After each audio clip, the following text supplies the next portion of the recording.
Hey, ¿qué tal, hermano de 7 panes y 2 peces? Yo soy su hermano Alex. Y yo soy Arturo Contreras de Un Seminapuros. Y hoy estamos con... Les saluda su amigo Isaac Radilla Valdovinos del canal de YouTube Patito Católico. Patito Católico. Y estamos en el canal de YouTube. Me siento contento porque por fin me han invitado a esa transmisión de la leyenda de 7 panes y 2 peces. Y seminaristito y seminarista desesperado. Muchas gracias por la invitación y aquí vamos a compartir con ustedes. Y también se encuentra hoy con nosotros, pues la verdad es un hermano que yo admiro, porque él tiene unas buenas predicaciones. Él es... Hola, soy Efraín Mejía. Ya lo han visto en otro de nuestros videos donde estuvimos platicando acerca del Padre Amatuli. Si ustedes no han visto ese video, vayan en este momento a verlo, ya sea en el canal de Arturo o en mi canal, en cualquiera de los dos, Un Seminapuros o 7 panes y 2 peces. Y ahí está este video donde hablamos sobre el Padre Amatuli. Pero bueno, hoy vamos a hablar de un tema muy importante y es el Adviento. Así que no se vayan porque va a estar muy bueno. Así ¡Volvemos!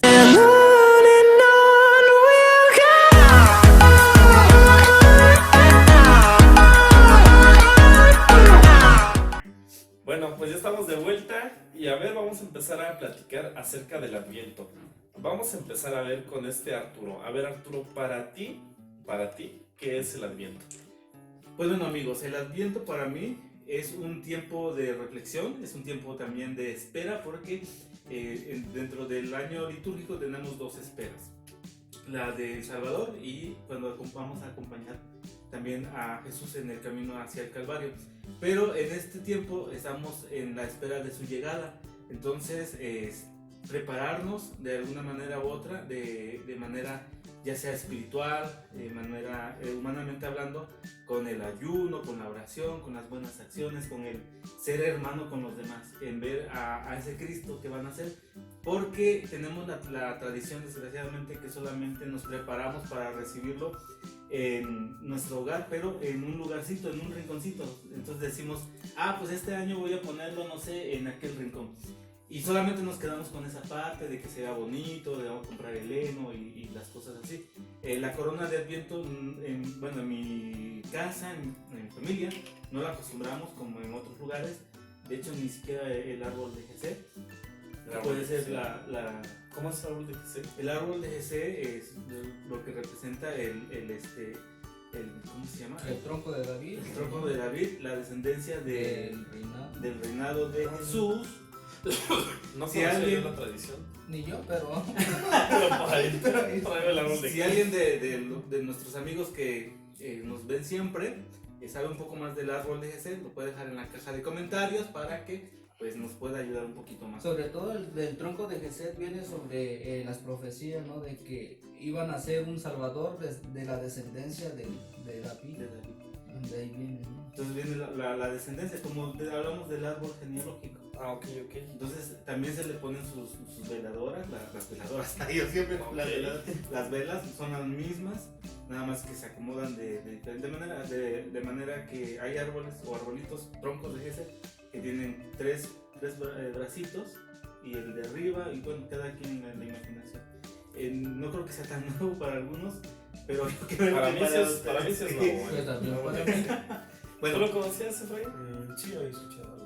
entonces, bueno, en mi casa no se acostumbra, solamente es les decía, esta parte del preparar el lugar, pero últimamente hay un seminarista en casa, pues ya ha cambiado un poquito, porque pues ya es prepararse también en el sentido de que vamos a preparar el rosario cuando se tiene que arrullar y cosas así, ¿no?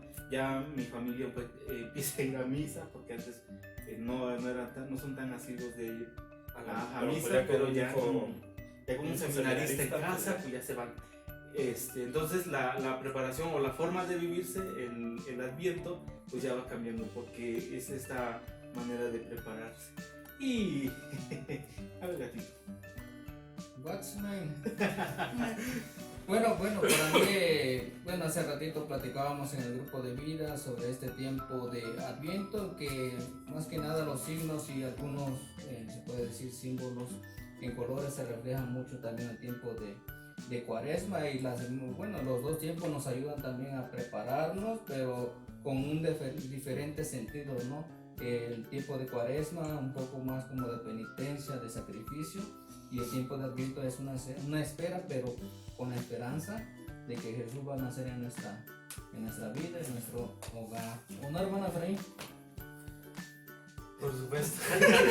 Bueno, eso es lo que particularmente esperamos, ¿no? Para mí es un tiempo muy lindo, porque imagínense ustedes, ¿en qué otra época del año uno puede, por ejemplo,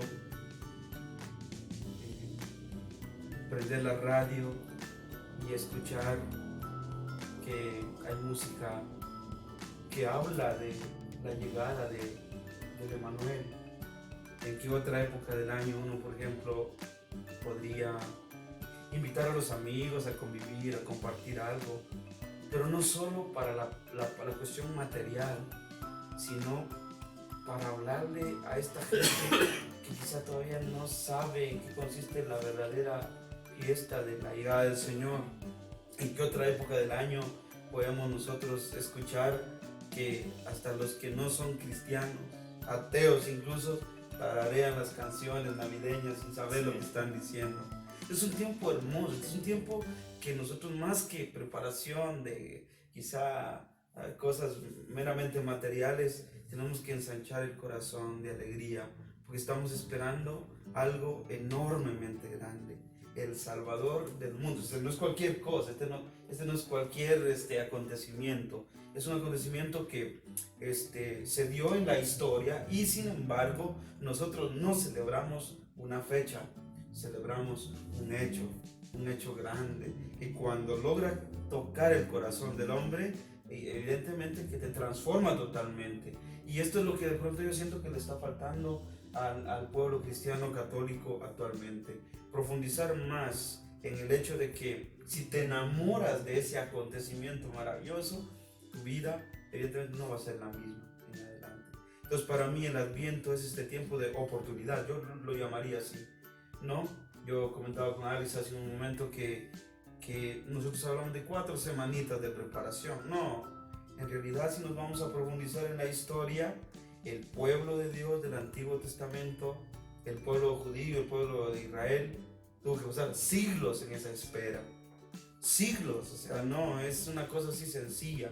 De pronto eso es lo que no valoramos, y por eso pensamos que es algo transitorio y nada más. No, son grandes etapas, ¿no?, las que pasan. Pues si vamos al Evangelio de Mateo, en el capítulo 1, se puede encontrar claramente la genealogía de Jesús en 3 grandes generaciones de 14, etapas. Se marca la historia, empezando con Abraham. Imagínense hace cuánto tiempo. Abraham, y luego vamos a pasar por Isaac, por Jacob, por José el Soñador, por Moisés, por Saúl, por David, por Salomón, por José el Carpintero, por la Virgen María, hasta que por fin tenemos el momento crucial de la historia, descendiente de todo este linaje, el Mesías, el Salvador, Jesucristo. Una de las cosas que de pronto no captamos también es la cosa de ¿por qué decimos Jesús y por qué decimos Cristo? Porque a veces decimos Jesucristo. ¿Cómo está la cosa? Bueno, Jesús es el nombre que recibió literalmente porque así fue la orden, ¿no? Le dijo Dios a través del ángel: le vas a poner el nombre de Jesús. Así se llama, el niño Jesús. Y Cristo significa Mesías, significa Salvador, el ungido. Y esto ya estaba anunciado desde el Antiguo Testamento, 700 años antes de Cristo. Isaías había dicho ya, ¿no? Y una virgen concebirá y dará a luz un hijo y le pondrán por nombre Emmanuel. Isaías 7:14. Isaías 7:14, sí, ahí lo Isaías 7:14. Isaías 7:14. Isaías 7:14. Entonces, no estamos celebrando algo que empezó ayer, estamos ante un acontecimiento que lleva siglos y siglos de preparación. Por eso nosotros ahora, con 4 semanitas, pues no podemos hacer mucho. Lo que sí podemos hacer es ponerle todo el empeño por hacer las cosas bien, para que en esta Navidad, en realidad, podamos experimentar el amor más grande que que Dios nos ha manifestado en la llegada de su Hijo Jesucristo. Yo pienso que empezamos este domingo ya, ¿no?, el tiempo del Adviento, que significa pues espera de algo especial que viene, es advenimiento, venida. Entonces para nosotros no es que Jesús va a volver a nacer humanamente hablando, Él lo va a hacer de una manera espiritual en nuestros corazones, pero sí es un tiempo también para aprovechar y hablarles a aquellos que no conocen aún de Jesucristo, que ha nacido en nuestros corazones y que pueden nacer también en los de ellos. Sí, precisamente yo creo que este es un tema muy extenso, muy extenso, pero quisiera tocar ahorita dos puntos principales. Uno de ellos, y ahorita lo mencionabas tú, yo creo que es que a veces se nos ha olvidado reflexionar el misterio de la encarnación. Porque a veces, y no por demeritarlo, pero estamos muy concentrados en el misterio pascual, en el misterio del sacrificio de la cruz. Pero dice un autor, que ahorita no me acuerdo el nombre, pero lo estás viendo tú, dice un autor, un gran teólogo, que el sacrificio de nacer, el sacrificio de hacerse hombre, aquel eterno se limita a un tiempo, aquel omnipotente toma la fragilidad de la carne, aquel que es la sabiduría tiene que aprender a caminar, tiene que aprender a hablar, tiene que tener la necesidad incluso de que le den de comer. O sea, eso es algo grandísimo, y yo creo que incomprensible aún hoy en nuestros días. ¿Cómo es posible que el creador del universo se haga un niño, se haga niño? Y ese es un misterio grandísimo y maravilloso que lamentablemente a veces no valoramos y lo vemos, como decías precisamente tú, como algo transitorio, algo que no impacta en nuestra vida. Pero esto es lo más grande que puede existir. Es un hecho sin precedentes en la historia. Y aquí en nuestra religión católica, no se trata de que uno busque a Dios como en cualquier otra religión. Hablamos de las religiones históricas, dígase musulmanes, judíos, hindús, budistas. En todas las religiones se busca llegar a Dios, pero en esta religión Dios busca al hombre, por eso se hace hombre. Esa es la diferencia de ser cristianos, que aquí aceptamos un Dios que toma la fragilidad del ser humano y que desde esa fragilidad se une a nosotros, se hace parte de nuestra historia. Y todo por amor. Si no nos hubiera amado, nos hubiera encarnado. Porque solamente encarnándose, por ejemplo, se hace niño para entender a tanto niño que hoy sufre. Se hace pobre para entender al pobre. Este es un Dios extraordinario, ¿no?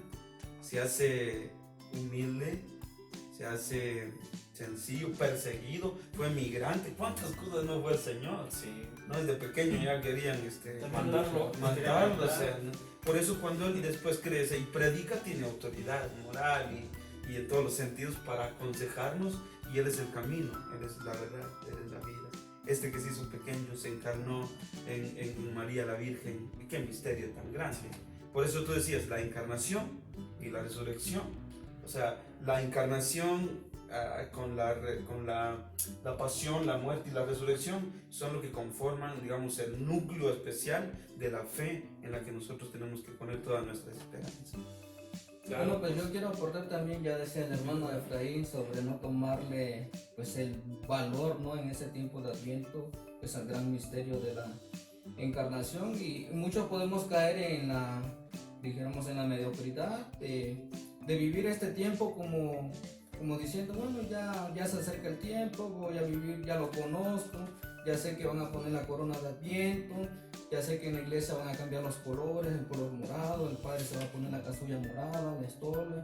Van a prender la primera velita. Cada domingo, el primer domingo, ya sé lo que se trata, van a encender la primera vela y nos volvemos como rutinarios, ¿no? Nos quedamos a veces también en los signos, bueno, ya sé lo que se va a tratar, pero no vemos que el tiempo de Adviento con todos los signos lleva una trascendencia de ver el misterio, tomar la importancia del misterio, que no solamente pues fueron 4 semanas, como dijo el hermano Efraín, sino fueron muchos años en que, bueno, desde antes las profecías ya se había mencionado de que iba a venir el Mesías. Cuando llegó el Mesías en la encarnación, todo lo que tuvo que padecer, las persecuciones desde niño, y no se diga cuando creció. Toda esa trascendencia a veces nosotros la limitamos en los signos, en cosas rutinarias que vemos. Y Cristo irrumpe en la historia, amigos. La Cristo rompen. marca un parteaguas en la historia de la humanidad. Antes de Cristo, ¿se acuerdan ustedes que se contaba para atrás los años? Llega Cristo y se comienza a contar. Por ejemplo, ves cualquier libro, dice DC, por ejemplo, 200 DC, 200 después. ¿Quién es Cristo para lograr eso? No, este no es un cualquiera, este es el Hijo de Dios vivo.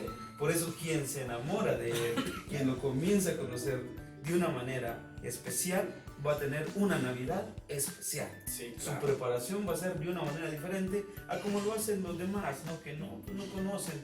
A lo mejor aquí está el reto también para nosotros, los cristianos, empezar a hablar más de lo importante que es que entre Cristo al corazón.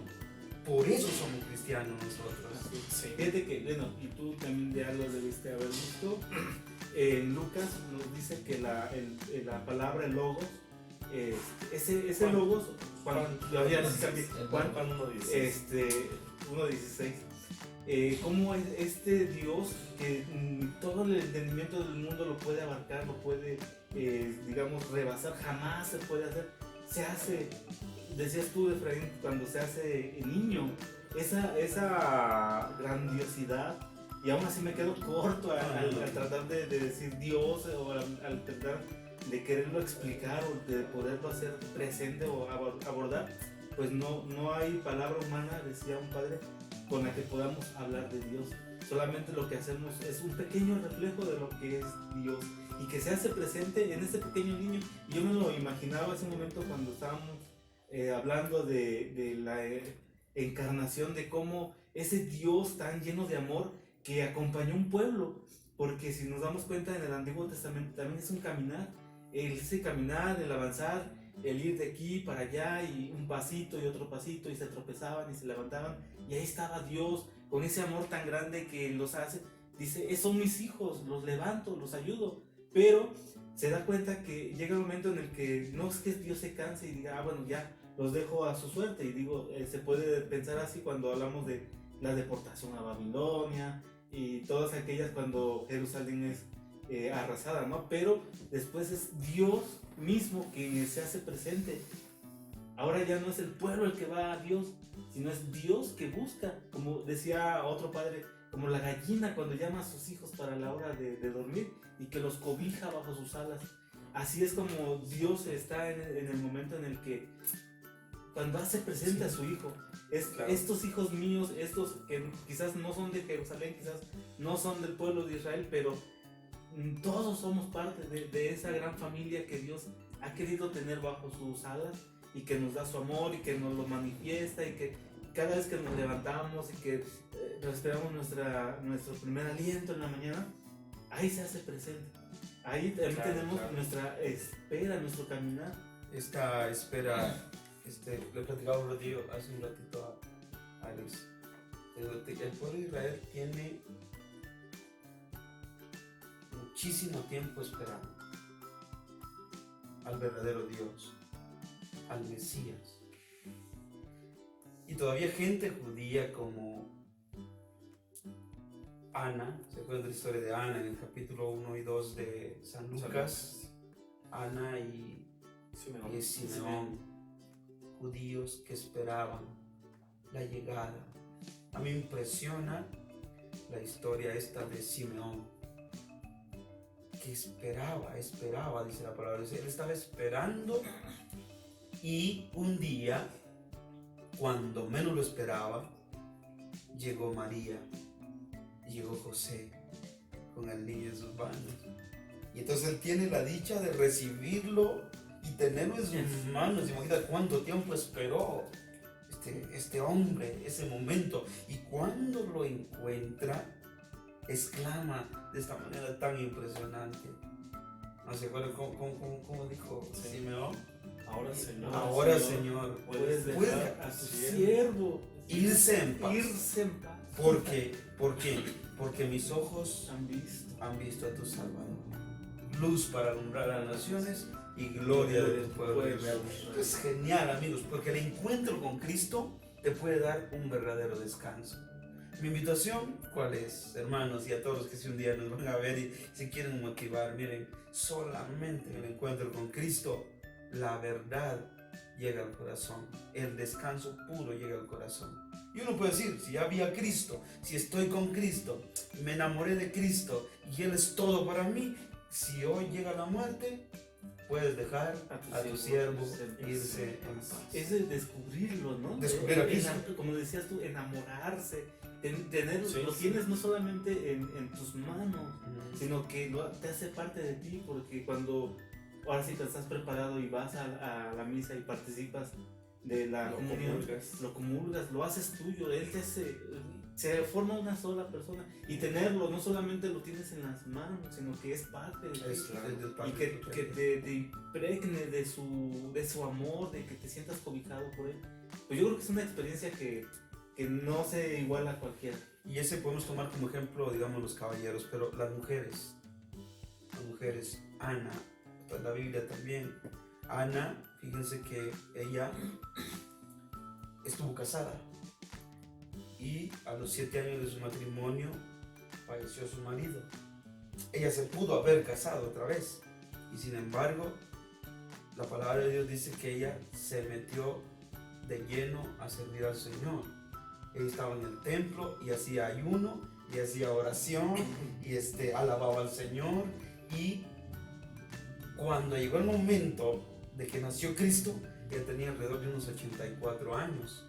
Ella también vio a Cristo, entonces se emocionó tanto y después dice que ella predicaba en el templo y le decía a la gente, no, el Mesías ya vino, y decía, entonces esta viejita está chiflada, ¿no? O sea, también la espera para nosotros tiene que representar esto, el hecho de que tengamos ese encuentro, pero que lo anunciemos a los demás. Hay millones y millones de católicos, oye, vean lo que estamos diciendo, católicos que no conocen a Cristo. ¿Y cómo puede ser esto? Si alguien dice que es católico y va a misa, sí, pero igual que como algunos de nosotros quizás le hacíamos antes, preparábamos la Navidad, puras botellas, puro alcohol, pura tontería, y Dios no nacía para nada. No nacía para nada. Entonces no conocemos a Cristo. Entonces ahora necesitamos una auténtica fe, un cristianismo más vivo, más puro, donde haya convivencia, pero una convivencia donde sea Dios el que rija. Sea Dios quien esté. Precisamente, como ustedes saben, pues existen 3 tipos de Navidad. La Navidad histórica, que es esta de la que hablamos, de la espera del pueblo de Israel, que esperaba al Mesías durante muchos siglos. Esa es la Navidad histórica, y Cristo se hace parte de la historia. De hecho, la parte en 2, la historia, como decía ahorita Efraín, hay un antes y un después de Cristo. El segundo tipo de Navidad es la Navidad que nosotros tenemos como recuerdo, a la que le pusimos fecha, que es el día 25 de diciembre. Es una Navidad que nosotros estamos recordando, es un recordatorio.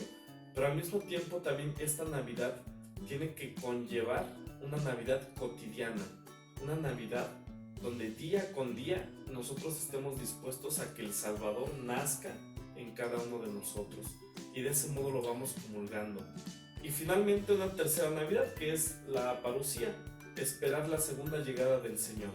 Pero yo creo que aquí lo más importante es descubrir precisamente eso, que Cristo no solamente fue un acontecimiento de hace 2000 años, sino que Cristo es un acontecimiento de cada minuto de nuestra existencia, que está siempre en nosotros y siempre quiere nacer.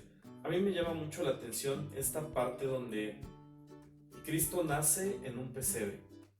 Y yo le pregunto a veces a la gente, ¿ustedes conocen qué es un pesebre? ¿Ustedes, a ver, hermanos, conocen qué es un pesebre?